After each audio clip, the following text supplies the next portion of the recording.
Hey, you remember the time the United States went in and unalived a bunch of people in the Caribbean and then walked into Venezuela and kidnapped Maduro and just tried him in federal court while they trotted him around in the back of a van with the doors open in the back? That was pretty cool, wasn't it? Hey, America, let's go 250 years and still chugging along. We thought it'd be appropriate to do a quick check-in on the Venezuela situation. All that on the Foreign Report. That's it today. Let's go!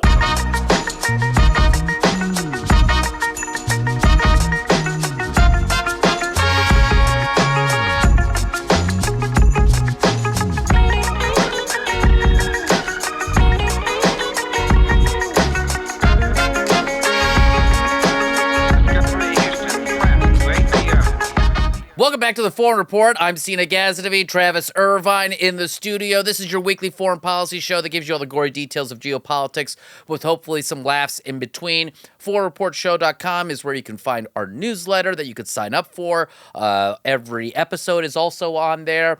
And you should also rate us on Apple Podcast or Spotify or wherever you get your podcasts. Subscribe to us. Ratings are helpful. Yes. If you want to help the show, a little five-star, buddy. 5-star.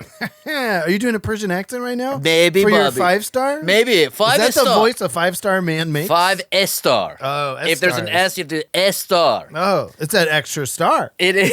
It is Star. number one. Okay, so that's how you can help us. Also leave nice comments, and I know you don't read them, but I do. People love our theme song. Thank you to everyone shouting out our theme song on Spotify.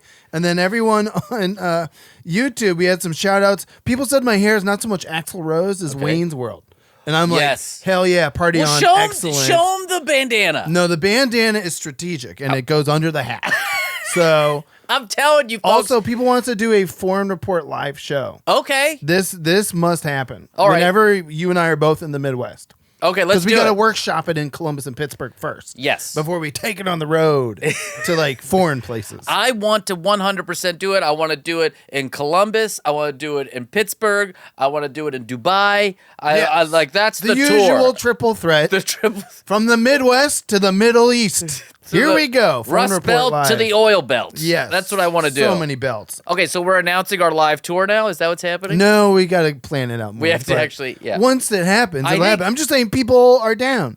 People in the comments, they said nice things. They were like, that would slap. What's funny is that we would do a great live show, and it'd be very different than this show. Yes. Because we know how to perform. We both know how to perform. We probably do some of our stand-up and then do like an interactive routine with the audience. I can see it. I can see it, too. I can picture it. And what I love is that when this crew, the LPN crew, does a live show, we know how to do a live show as opposed to these other shows that people pay hundreds of dollars to go see. Yeah. It's just them sitting. Yes, that's right. No, we've done a couple of network shows, right? San Diego, Nashville. Those are really fun. And it's fun to have all the shows out. Our bit is very different from what everyone else does. Yes. I think that's fair to say. Different. Yeah. Which is fine. We'll still make it fun. We'll make it fun. All right, let's get into it. We're going to do a quick check-in on Venezuela and what's happening now that Maduro's gone. And in the next block, we've also got some stories about North Korea. We've got a story about, of course, the ceasefire is, again, not ceasing. Okay. But then there's another ceasefire that is supposedly ceasing. I love it. We could literally copy and paste the segment from a few weeks ago and just have it be the same. Like a robot. Yeah. I'm saying the same thing. You know what's it is very indicative that we're just not even going to lead with the Iran war story because it's the same thing. It's the same news. It's not old news, but it's the same news. It's repeated news. It's not over, but it's not a war. And it's still going. Okay, great. And people still getting unalived. Oh. Anyways, all right. For decades, guys, if you talked about Venezuela, you were talking about one guy. Hugo Chavez. Well, after him, Nicolas Maduro. Oh, right. And he ruled the country. Well, I remember Hugo Chavez. Yeah, he was fun. He was funny. He went to the UN. He called George W. Bush the devil. He's like, the halls smell like sulfur right now. And it was like, this guy, get him to the Greek. Well, that was the thing about Chavez and Ahmadinejad, who we talked about a couple weeks ago. They were buddies in the early 2000s. They go and they come to the United Nations and they take a shit on the United States or they say something about George W. Bush and people come away way. They're like, hey, that guy's making a lot of sense. You're like, no shit. It's like. Yeah, right. For a college student against George W. Bush, I was like, Chavez Ahmadinejad just crushed at the UN. Let's go. And then I even remember talking to two government guys when I was at Nancy Whiskey. Shout out to that Nancy Whiskey bar in Lower Manhattan. Love it. And these guys that were working for the city or whatever, and they were just like, that Ahmadinejad, he's making a lot of sense. I was like, he's a monster. You know he's insane. And Chavez is too, if you go to and then people Venezuelans. Say, but George W. Bush. And I'm like, yes, but both things, I've been doing this bit for 20 years about. The both things can be true bit? Both things can be true, and not both sides. No. It's not both sides, it's both things. You have to bring in all the things. Right. All the complexity. My therapist recently told me this. Okay. And because I was complaining about something. And then they used their bit on you? Or your bit on yeah, you get it. I was like, why do I get angry at these? She's like, well, I think the lack of nuance upsets you. And that is true. Yeah. Oh yeah. We live in a reactionary time. And when you don't have nuance, it really agree. It just fires me up. Hard agree. Which is why I don't read the comments. Oh, okay. Well, they're really nice right now. So I'll read them later. Okay. I'll have my son read them. He's 4. Oh, that's great. That'd be a great way to learn how to read. Oh, man, we were watching the Knicks game. Sorry, Knicks. But he watched his first Knicks game last night. Mm-hmm. And he kept looking at the scores. And I was like, he kept asking me who's winning. Oh, and you had to have him look at the numbers? And he kept saying, I tried to teach him the names of the teams and stuff like that. And all he kept doing was he said, the black guys are winning. Oh, and I was like, hero. You know what? That's how I see it too. And I keep getting booed for saying it. So. And I was like, no, the Spurs. He goes, so the white guys are losing? I was like, well, that's a different question. I mean, in basketball, yes, typically. And he just kept saying the white guys and the black guys. And I was like, no, hero. It's Knicks, Spurs, right. The team that is in white or the team that is in black. He's like, but they are black guys, right? And I was like, no, that's different. It's their jersey. It's the jersey.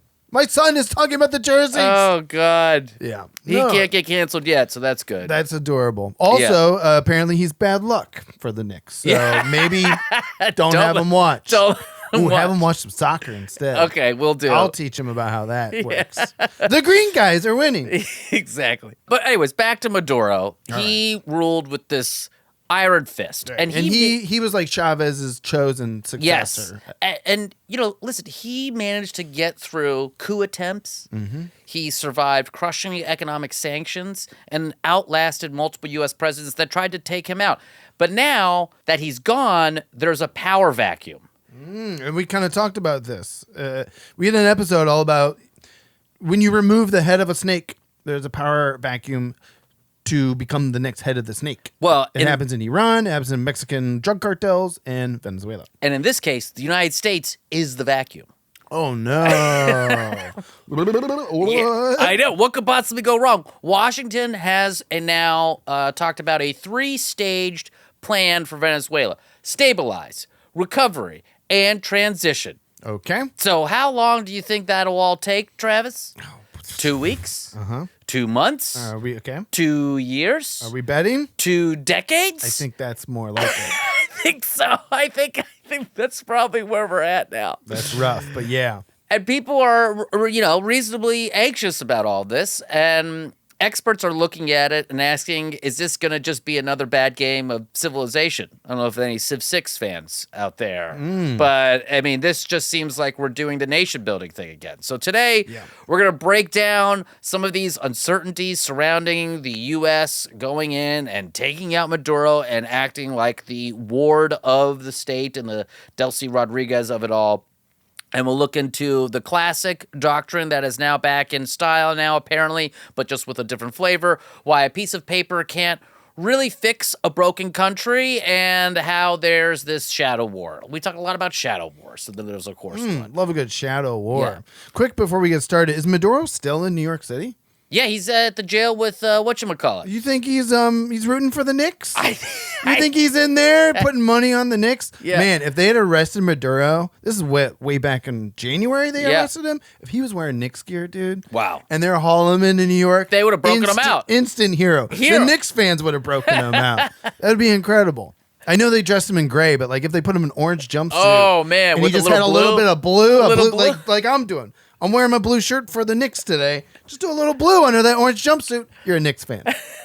What is it? I want my mayor Muslim, my bagels Jewish, my autocrats. My Christian Dior. Dior. I saw MJ Neffel post about that. Yeah. He was like, the Knicks aren't going to sweep at this point, but you can keep saying it. Yeah, exactly. So, listen, Maduro is out. So why is Maduro out? Because the United States and the Trump administration are asserting this, what a lot of people would call the Monroe Doctrine, but in 2026, I would say it's really just a very poor form of it, a very shitty version of it. Right. The Monroe Doctrine originally was like, hey, Europe, stay out of here. Yes. This is our hemisphere. Exactly. And then Teddy Roosevelt added on to it and said that, hey, we'll be the Western Hemisphere's policeman if we want to make sure everything's chill. Which also, if you think about saying that we're the world's, like, or the Western Hemisphere's policeman is what gives them the basis to drop bombs on unarmed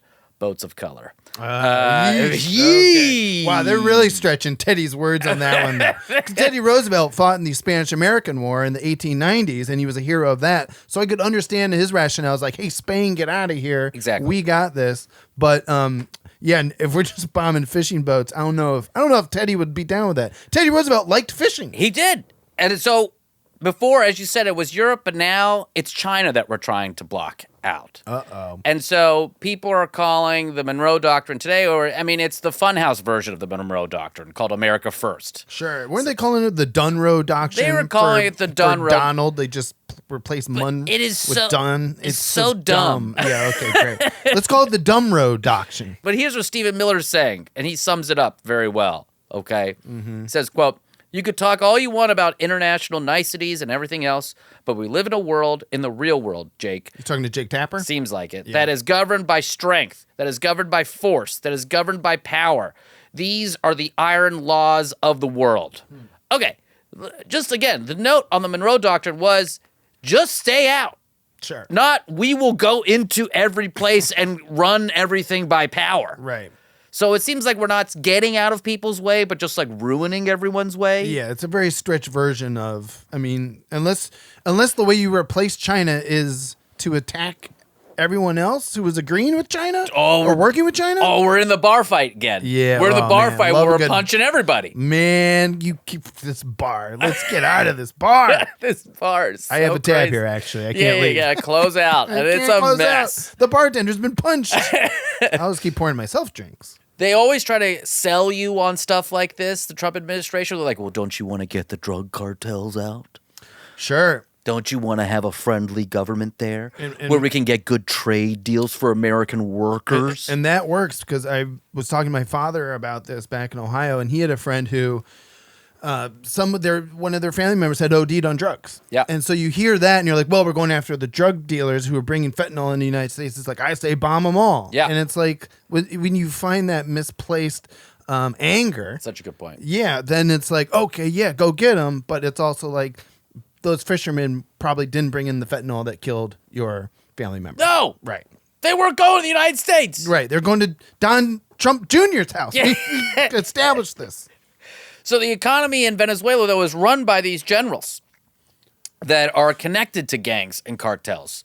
So now you need to nation build, and that's one huge reason why it's very tough to do this there. Yeah. Also, when it comes to nation building, Travis, I know you remember this, but the United States is awful.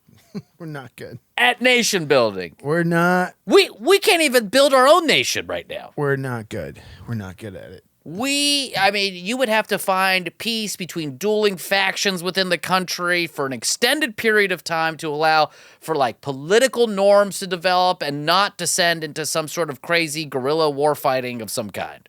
And again, the U.S., awful, trash at this. Are we supposed to be the policeman for 28 million people that live in Venezuela now? Ooh, good luck if we are. And so Brazil is a bordering country. Guyana is there, which Guyana just found a huge trove of natural gas and oil in 2015. So they have a vested interest in making sure things are calm in Venezuela. Got it. And that leads us into the largest oil reserve on the planet in Venezuela. And we've talked about this. Yes, that is why it may or may not be a target of all the oil companies and the governments that work for them. Yeah, and they've got the pure stuff, the extra heavy crude. Oh, that's right. Sticky, slicky, icky, baby. That sweet, sweet crude. And they got the critical minerals, too, the stuff we need to mainline AI and jack into Fortnite with, all that good stuff that makes the microchips. Oh, okay, right. You know what I mean? Jack me in, please. Sure, I guess, yeah. I mean... Is that inappropriate to talk ask to you? my nephews about this. Yeah. They're the guys jacking in Fortnite. Oh, yeah, buddy. Jackie, what? What did you... What did you say? I don't play that game, man. So, under Maduro, a lot of that oil mining and gas was being funneled to China and Russia. China poured billions of dollars into Venezuela over the last 2 decades, and they basically owned the place financially. So when the U.S. steps in and says, listen, we're going to take lead on rebuilding Venezuela, what they're really saying to China is, here's a straw, we're going to drink your milkshake, and we're going to take the cup too. Huh, interesting. Okay. So this really is kind of Monroe Doctrine-esque, where it's like, we see you're developing here, we want to develop here. Exactly. And so now it's another foreign policy threesome because America loves those. I don't know if we do, but go on. I'll see if your bar reference or your threesome reference works better, but let's go ahead. Well, now you have Venezuela potentially being a proxy fight between China and the United States. If China doesn't want to give up that stuff, which they probably will and just find it someplace else. But again, Venezuela is just one piece of that giant power battle that China and the United States are fighting. It's not the hot point or anything like that, but it's one piece of it. Right. It's many hot points in this threesome you speak of, but also Taiwan. Exactly. That would be, I mean, if you're China, we're getting kicked out of Venezuela, why don't we just go for Taiwan? Exactly. And then presumably we would let that happen. I don't know. But then the question is, we just talked about this last week. Why did we sell them the chips? Right. Give them a bunch of chips. Why are we doing the chips? I don't know, man. This bar is wacky. I know, they got free chips, but then you got to punch a bartender to get a beer. So I don't know what's up with this place. Some people would probably think that it's like some sort of transactional thing where you block China from the oil in Venezuela, but then you also give them sales of these chips so that they stay on there, so that you placate them a little bit. But love a good placate. Again, as we talked about last week, the problem is we've already sold them over 100,000 of the most advanced NVIDIA chips. Yes. Because we were asleep at the wheel, and now we also greenlit the second H200s to China directly. Right. Of course. I want to thank everyone who liked my Gremlins reference from the show last week. Hell yeah. So I guess the question now, Travis, is what happens when China makes a better version of ChatGPT or Claude? Okay, we're switching over to China. We're out of Venezuela now? We're out of Venezuela because the impact of this power struggle between Venezuela, the actions we've taken in Venezuela have cascading effects through the geopolitical chess that's happening. Gotcha. So we're exiting the threesome with Venezuela. We're now in a committed relationship with China. Well, it's tumultuous. Okay, it's a bitter divorce with China. It's a polycule that's breaking up. Okay, because we were married for a long time. Well, we were consciously coupled, and now we're consciously uncoupling. Okay, great. And Richard Nixon performed the ceremony. Exactly. I now promise you. So what I see is crazy about this, and again, we make some bold move thinking we're just owning the Western Hemisphere. Right. But what we ultimately are doing is forcing another country to take a more adversarial stance against the United States. Of course. So we've sold them all these chips to China. We sold all these China chips, right? Mm-hmm. We talked about it last week. What happens if they make a better version of ChatGPT or Claude? Right. And the reason I bring that up is right now ChatGPT and Claude, they own, and Google, right, and Gemini, they own the whole like front end of the AI stack, right?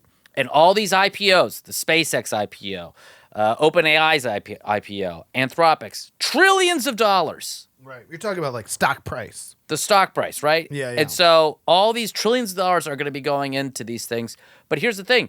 NVIDIA invests in OpenAI. OpenAI then buys the NVIDIA chips, right? So you have this circular kind of shell game going on. Why? Because number go up. More people get OpenAI at ChatGPT, so number go up. Oh, okay. But what happens if China drops a model like DeepSeek? We saw that last year.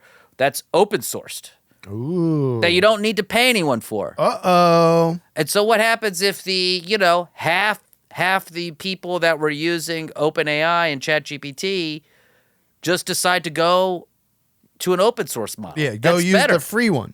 Go use the free one. Yeah. All of a sudden, your stock price drops. Uh-oh. All that money that you invested in these data centers that are great for the environment. Everyone loves them. 7 out of 10 Americans hate them, but 3 in 10 say 3 they're cool. are very passionately in love with them.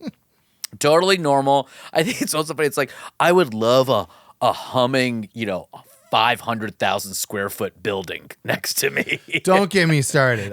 I'll tap in, finish your point, and then I'll tap in about, because this is fun how foreign policy is tying into domestic policy right now. Exactly. Data centers are going up everywhere, and Americans hate them. And the big thing they said is that China doesn't have more advanced researchers, but they have these constraints and they're more innovative. So when they made DeepSeek, like, people weren't like, oh, wow, they have more compute and all these other, like, jazzy words and stuff like that. They were just more creative with how they built their model, and they did a really good job with it. Yes. What happens now that we've given them all of these good chips, they make a model that's better, they could, in this economic, geopolitical war, tank our stock market, which is basically our entire economy is attached to now. Right, and they own a bunch of our debt as well. Yes, they could just tank it. And so what happens if they just put a bunch of cheap models? It's expensive to use these tools now. A lot of businesses are using these tools. And then not only that, SpaceX, a lot of these companies, like our retirement accounts, are automatically going to buy these companies because we're invested in index funds and stuff. So when they get part of the index. So what happens if they just get tanked? So you're the United States. You've snorted up all the power. It's a hell of a bar. And now you are at more risk of actually losing more. Yeah. When inherently you thought you were going to be winning. That's the anxiety that we talked about at the top that a lot of experts are referring to. I got you. Because the more power you collect, the more you have to defend. Right. Yeah. And the power grab seemed to be an economic power grab for economic reasons and advantages, but it could very well backfire. If you're alienating China from this hemisphere, not just Venezuela, but from the whole hemisphere, you're going full Monroe Doctrine, and then China's like, okay, maybe we got to pull our hand in a bigger economic sphere.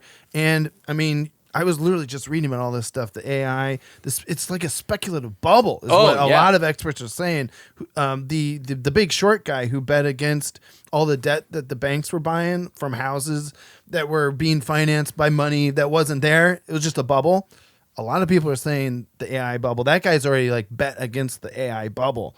And so if it bursts, per your point about data centers, all these poor little farmers are going to be stuck with these giant concrete monstrosities next to their farms, and it was all built for something that China could just tank like that anyway. I think those things, like, there's going to be some sort of reset that ends up happening. But to tie this all back to even Venezuela, we're spending money on Venezuela. Admiral Kane, or General whatever, he went down to visit it now. And it's not like people in Venezuela are super happy. There's 20 million people that have restricted access to water. 10 million people are facing severe food insecurity. Right. But don't worry, we're going to make them more prosperous than ever. We'll do it in 6 months before the midterms. Yeah. Everything will be fine. Right. Their economy is not great there either. So what happens when those groups in Venezuela are like, well, this shit is f***ed up here. We're just gonna fight back now. Ooh. And now we're in another boondoggle in Venezuela. Wow. It's like we're back. We're back to where we started, baby. But it's like doing what we do best. Regime change, it's not regime change. Nation building, that's not nation building. Yeah. And wars that are not wars. You can look at what happened in Iraq and how we tried to install Ahmad Chalabi. I don't know if you remember that guy. I don't remember that guy. But he was just some dude that we liked that had like fraud charges against him. He was crazy. He had all these problems. Sure. And he came in and he was like, no, everyone loves me. Everything's going to be great. And no, nothing happened. He was awful. And he left. And he escaped. Yeah. And we tried to install him. Didn't work. Thankfully now, post-ISIS, post-everything, Iraq has finally settled into something. They're completely autonomous as of like 2021 or 2022. They're on their own now. Yeah, 20 years. Oh, it's 20 years of wow. And it goes back to our bets. Take your bets now. 2 decades minimum to sort this mess out that we just started. The arrogance that we could just go in and do something like this and then fix it is absurd. Well, I mean, that's been our foreign policy for a few decades. And then whatever a Democratic president comes in next, which will probably be the next administration, is my guess, all the Republicans are going to be like, look what they did in Venezuela. Right. Look at the mess they've created. Let us run this bar. Boom. Punch the bartender. That's our little Venezuela check-in. When we come back, we're going to talk about the Iran war, so stick around. This is the Foreign Report. We'll be right back. Welcome back to the Foreign Report. I'm Seena Ghaznavi, Travis Irvine. We're in studio. We're loving it. What? Bam, bam, bam, bam, bam. Wayne's World. Party time. Excellent. If we had a couch. Oh, yeah. This would be a lot more like Wayne's World. You grow your hair back. Oh, the hair can grow out. Hell yeah, let's go. But it does a Sideshow Bob thing, and it gets a little... Oh, man, well, that's funny. That is You just stepping into rakes for like 5 minutes? God, great bits from the Simpsons. Love a rake bit. Yeah. Listen, I'll tell you what's not ceasing: this show and the war. Oh, great. Well, that's good for our economy, I guess. Trump is losing control, and it's not just about the war. Congress gave money to Ukraine, which is exactly what Trump doesn't like to do. J.D. Vance hates that stuff. Yeah, exactly. Israel kept bombing Lebanon, so Iran struck back. And that apparently had to be stopped by Trump. Okay. What did he do? Well, he just called Bibi, and he said, he apparently yelled at him. Okay, great. And he said, you'd be alone without us. Ooh. Don't make me do anything. Oh, my God. Dad and dad are fighting? But let me ask you this. Like Miriam Adelson gives him like $250 million for basically buying his allegiance to supporting Israel. Right. Like, he doesn't really mean any of this stuff. I don't know. I mean... Does he care, you think? We see this in the MAGA movement, the conservative movement. I mean, you got Tucker Carlson, Thomas Massey, Marjorie Taylor Greene, this Joe Kent guy. Even they're saying Charlie Kirk was, against all... I mean, they were against the Iran war. And this has kind of forced the Israeli lobby's hand. I mean, we just saw that in Kentucky in Thomas Massey's race. Yeah. They dumped $30 million to make him lose. And... Yet, I think there is a part of the MAGA movement, which is Donald Trump's movement, that is yelling loud and clear that they're sick and tired of being dragged around, foreign policy-wise, by Israel. Because they feel Israel's dictating all the terms right now. It seems like that. And they're by dictating terms, they're not even speaking. They're just doing it by actions. Yeah, right. Whenever there's a ceasefire, they're just like, oh, goody, green light. We'll bomb Lebanon more. Yeah. And then Trump's like, no! No! And then I think I saw something in Democracy Now! That the Pentagon is actually labeled Israel a security threat right now. Yeah. Because they feel every time they're close to a deal with Iran, Israel bombs something. So it's almost like they have an inside track as to what's happening. And then it just it literally bombs the deal. It makes sense. I mean, they have a completely different objective menu than we do. Sure. And Trump's objective menu is, I should not have done this. I really got in. Did everyone forget about Epstein yet? I'm tired. I'm very tired. I'm going to fall asleep at the Knicks game. Oh, man. When the national anthem was playing and they showed Trump, and I thought that stadium was going to break. Well, and then there's all the clips from outside because people couldn't hang out outside because of the president being there. Yeah. And so they had to change security rules from all these parties that usually happen around Madison Square Garden. And so the watch parties, all of our friends from New York were posting clips from the bar, wherever they were watching. Like everyone just booed so hard in that city. Hard. And that city used to love him, Yeah. He was a New Yorker. He was. Imagine getting booed like that in your hometown. Oh, my God. I could never go to Columbus again. Well, getting back to Trump here and how he's handling things. Sure, not well. Not well. Sure. I also think he's ruining Knicks games. He's ruining the war. He's ruining Venezuela. But like no other president has really flexed this publicly against Israel in this way. Obama did his thing where he kept it quiet but kept his distance. Right. There was a couple. I mean, like last summer when we bombed Iran, and then like Israel and Iran were like going to talk, and then Trump like yelled at the press. He's like, they don't know what they're doing. Yes. And it was like the first time I'd ever heard like a president drop an F-bomb like that. And they had already dropped real bombs as well. Yep. So I'm just like, okay. But it didn't amount to anything. No, it didn't. And they still ended up doing whatever they wanted. I guess also it's like we still are greenlighting defensive weapons sales for the Iron Dome. Oh, sure. And we've heard on this show, the ambassador even told us, like, Israel can get their missiles for that anywhere. Yeah. We don't have to sell it to them. Right. We might as well get that money, dog. And it seemed... But I don't know. But it seems I'm just weird. talking like an ambassador. I know, but I don't think... Like, I guess that's the one thing I'm seeing, like, Democratic politicians, they'll be like, no offensive weapons, but I'm good with defensive weapons. Well, right. What's the difference? Just they have money, let them go buy it themselves. It's interesting. Only Bernie Sanders on the left and Thomas Massie on the right are both saying no more money, no more weapons, period, for Israel. It's our money.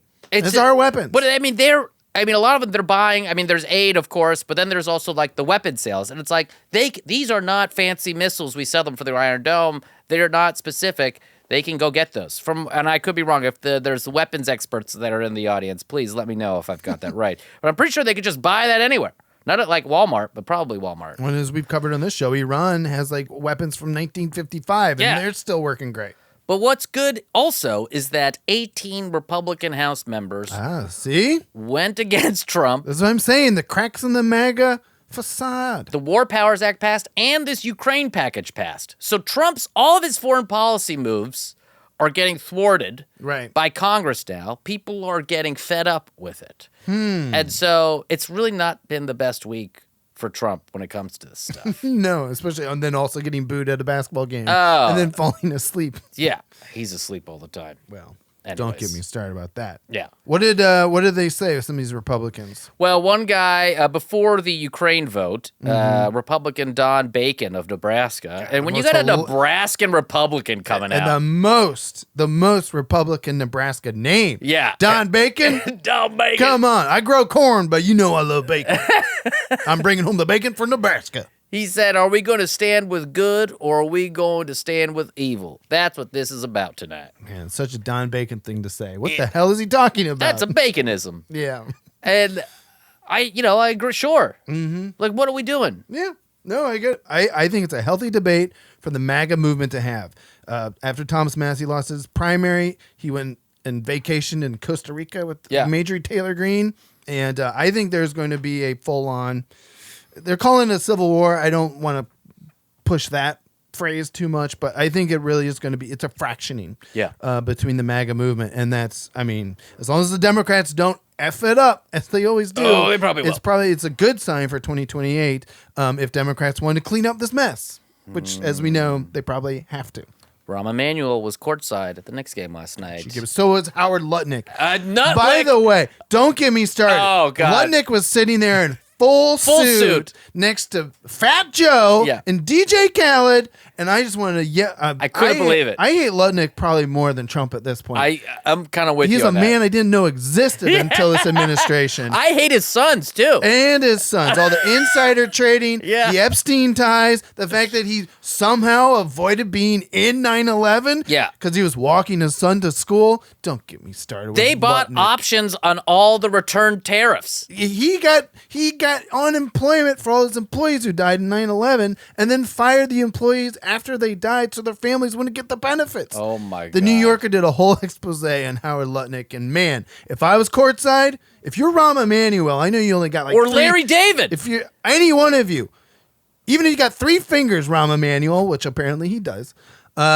just talk about a bar fight. Let's clock Howard Lutnick. Where are his other fingers? He lost him in an Arby's when he was working there. It's actually his most working class. Is that a bit? Story? No, it's a real thing. An Arby's? Yeah, Rahm Emanuel was working in Arby's in Chicago, and he got his finger sliced off in the thing. That's my kind of president. That's what okay. All right. Working class. So did John Tester. Excuse me, from Montana. He was also missing fingers. Didn't he play the guitar? He lost or the piano?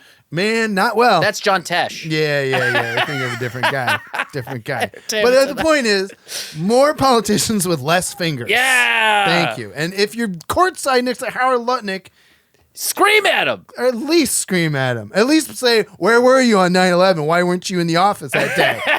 I'd like to know. Also, insider trading, bad. Larry David, we expect better from you. All right. I know. Let's move on. We've talked about North Korea a lot, how they've got the nukes. Oh, yeah. And how if you've got the nukes, it can wield some power and you get some attention. Yes. Kim Jong-un is quite popular these days with both Russia and China making overtures for influence. Okay? This is what happens when you have nukes. You get influence, right? As opposed to bombs.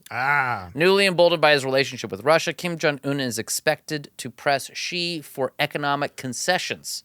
She wants to make sure the world sees that China is still on top when it comes to influence. John Delury, a historian of Northeast Asia and a senior fellow in Seoul at the Asia Society, said, quote, "There is no question that the Chinese are worried about how close the North Korean-Russian relationship is getting. This trip heads that off a bit, and it's a way for Xi to insert himself back into the equation." Remember, North Korea was sending those soldiers to the Ukraine war. That's right. And they all died. They all were like looking at OnlyFans and they weren't paying attention and they got whacked. And now Putin was in North Korea and they were going to do this whole memorial for those guys. And those guys left North Korea for the first time only to get, unalived in a war that's not theirs. Wow. Well, it's a noble thing to do, I guess, if you're serving your dear leader. Oh, dear leader. I mean, if Henry asked us to go to the Ukraine war, we would. I would do it. Yeah.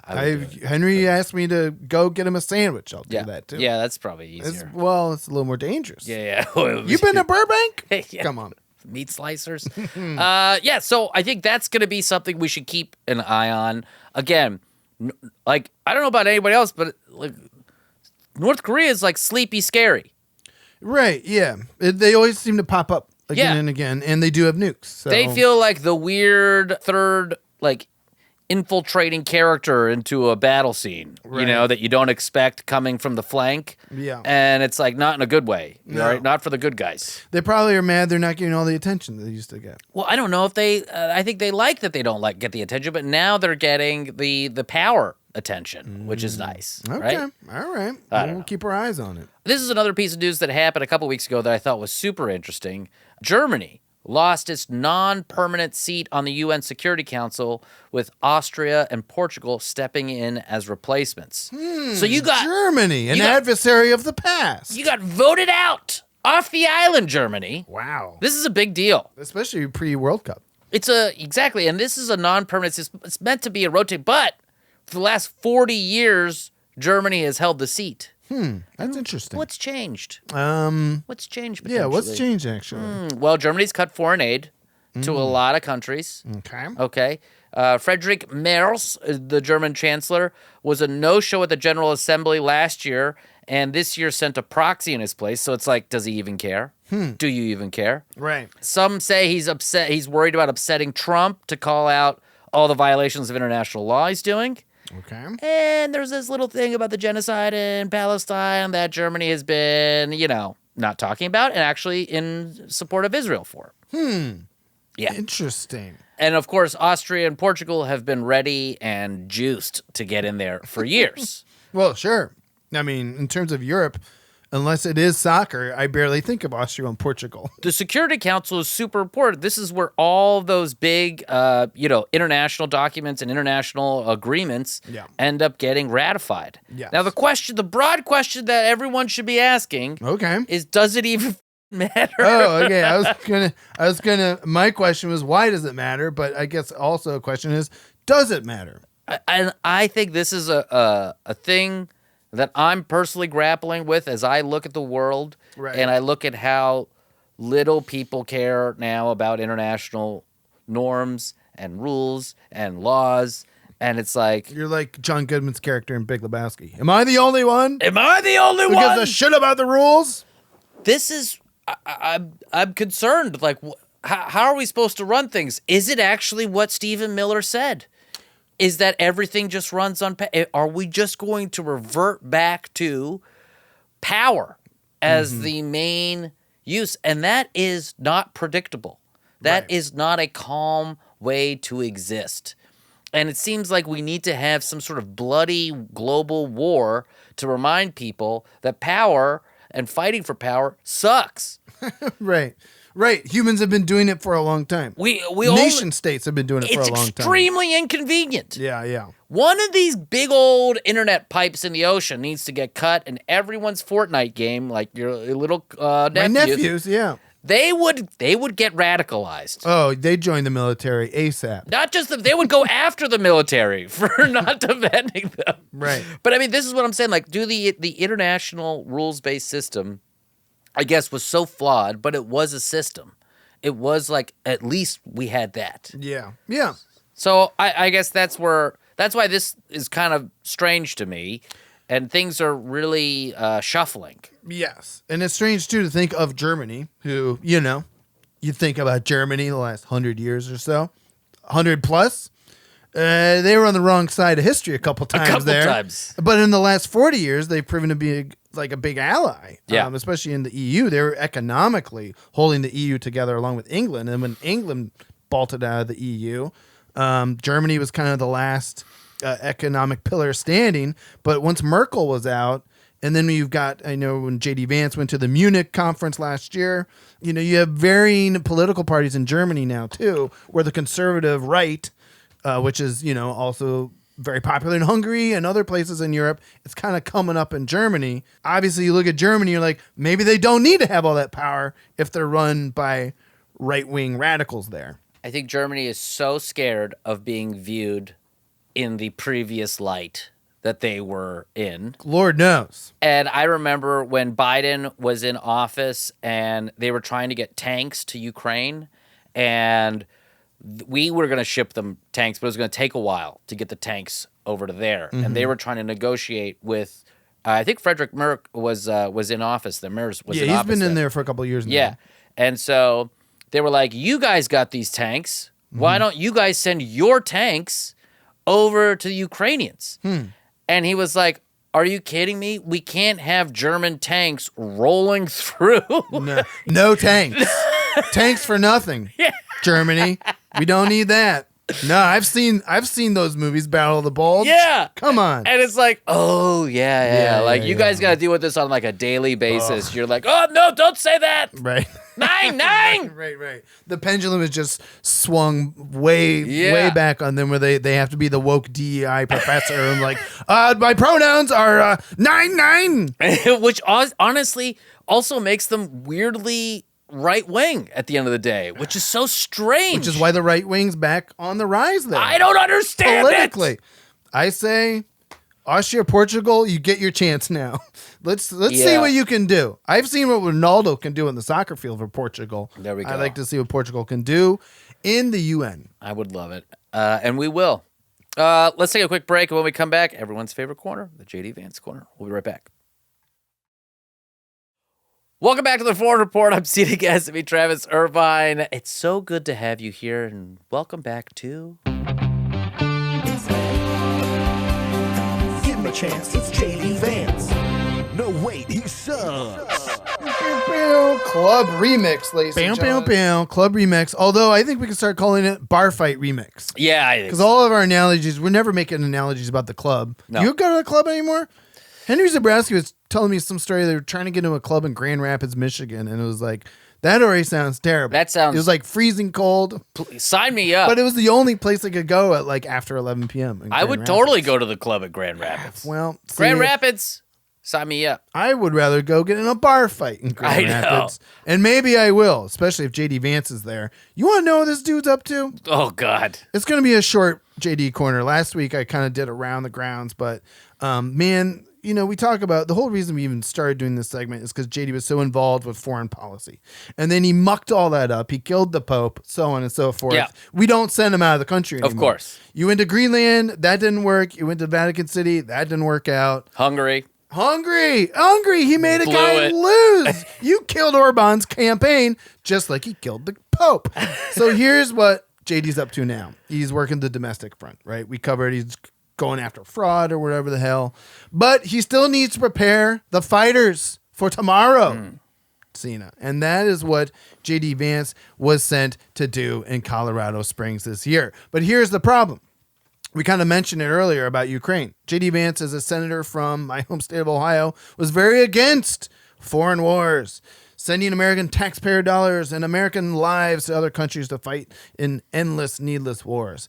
And this is the thing. This is JD Vance's brand. And he actually spoke at the U.S. Naval Academy a year ago. Not in Colorado Springs. Naval Academy, of course, is elsewhere. But his words a year ago were, no more undefined missions. No more open-ended conflicts. Well, that happened. That's great. None of that is happening. That's great. Yeah. He is such a great vice president. I feel like we should eat some crow here, Travis. Well, unfortunately, now he's addressing the Air Force Academy graduates in Colorado Springs, and he has remarkably changed his tune. Oh, is that right? Yeah, he had to change the speech a little bit. It has shifted so dramatically in the past year for reasons, I don't know, you probably guess. Oh, yeah. We've probably covered a bunch of those reasons on this show. But the clearest signal of shift came when Vance reached for a phrase he said he had carried since his years in the Marine Corps, one that he said had been resonating with fresh urgency. Here's his new speech's line. There's a phrase in the military, and I've heard it a lot, which is, no plan survives first contact with the enemy. He told this class of 2026. I've heard it more in the last 18 months, and it's taken on new meaning. Adversaries surprise you. Your plan falls through overnight. You can't panic, and you can't overreact. Not even if it's 3 a.m. What a tool bag, dude. What a dramatic shift in just a year. He described the generational shift away from nation building, which, of course, as you and I know, is not very true. And he said that now they are going for a strategy grounded in realism and protecting our core interests. And that he promised then that military force would only be applied sparingly and with clear purpose. That's what he said to these poor people. What? These people are going to be sent into battle in their lifetimes, 100% post-graduation. He said that's how military power should be used decisively with a clear objective. We ought to be cautious in deciding to throw a punch. And when we throw a punch, we throw a punch hard. Well, we definitely threw a punch hard. Yeah, I think we swung and missed the guy we were trying to hit, though. So it's just like it's just a lot of people to punch. I mean, yeah, right. You punch Kamani, yeah. and then there's like 900 more guys that pop up. There's a lot of people. And so it's just, again, he's almost stealing. It's almost like he listens to our show. He's taking our references, and then he says he made a direct pledge to all these new officers. He said, we promise, I promise, and let's hold him to it, to cultivate that resource, to protect it, and to use it only when the national interest demands. Members of the class what was our national interest? That's the thing. We don't know, because he just said on all the other word salads he said that day that it's always changing and your plan falls through and you never know. It's like you might as well just make your speech like a song from the 90s, like I'm like a bird, I want to fly away, I don't know where my home is. I mean, this is the thing. Who from Columbus did this war serve? I'm heartbreakingly, we have a dead soldier in Columbus. And there we go. Family just buried him a few weeks ago. This did not help. This was not, people in Pittsburgh weren't like, you know who we need to go after. Yeah, exactly. And that's the thing. He's like, he said, members of the class of 2026, you're graduating into one of those eras where that reality, that unpredictability of warfare is becoming impossible to ignore. This is so much different from the lines I read at the beginning of this speech from his speech last year. No more undefined missions. No more open-ended conflicts. Literally his speech from last year. I mean, Trump ran on, that's why JD Vance was like, presumably on board. That's why he was the pick. He was the no foreign wars, no funding for Ukraine. Remember, he went to Munich and he said, you're on your own now. That was basically what he said. Every time he's in a room with foreign people who need our help or want our help, remember they run out and smoke cigarettes immediately. Yeah. Like the Denmark guys. Just like, they're like, where's Marco Rubio? Yeah. I mean, just a huge switch within a year, man. What a swing. It's so bizarre. He ended with when the president says he will not allow Iran to have a nuclear weapon. It is the men and women you will join in just 60 days who who will give force to that promise and to that guarantee. So he's already basically promised them he won't send them into harm's way unless it's for a good reason, and then he gave them a good reason. It's just so annoying. The nuke stuff is so wildly annoying. It's like they didn't have one. They just keep using this as a red hair. It's just they're making it up. It's so transparently obvious when your own administration's intelligence office is like, no, they're not doing it. They're not going after it. They have more uranium than they did before, but they're still, the threshold thing is a threat. It is a deterrent. It is not the sprint to the bomb. Now, though, now they're closer than ever. And it's just so bonkers to hear the disparity, the difference between, what a difference a year makes, as they say. But good grief, man. I know there's decorum at a military school, especially at graduation, but when I was watching all these clips of graduation ceremonies and people booing speakers who were talking favorably about AI, I was like, the kids are all right. These students are all right. I wish I could have gotten a few boos at this speech. Would have been nice. Booing J.D. Vance. They would get court-martialed, though. 180, of course. The 180, the hypocritical. But yeah, you're right. There's decorum there. I understand. But these poor kids, they're about to get sent into the mission. And it's an undefined mission, and it's an open-ended conflict. And it's not a war. And we already won. Regime change. Is this an episode from 3 weeks ago? 5-star, please, for us. Thank you. All the stars. Listen, that's the episode for today. We've got a very special episode for you next week. I'm not going to even. Should we? I don't even. No, it'll be a fun surprise. But we promise the audience a fun show. A fun show next week. Yes, because we've been talking about doing a fun show at some point. All the shows are fun. I mean, they're fun. But this is fun. They're very worrying as well. Let's have one that's not worrying, although let's see how it goes. Let's see how it goes. I'm pretty sure we'll worry some people. All right. Listen, 5-star, please rate us, buddy. That's Travis Irvine. I'm Seena Ghaznavi. We'll see you guys next time.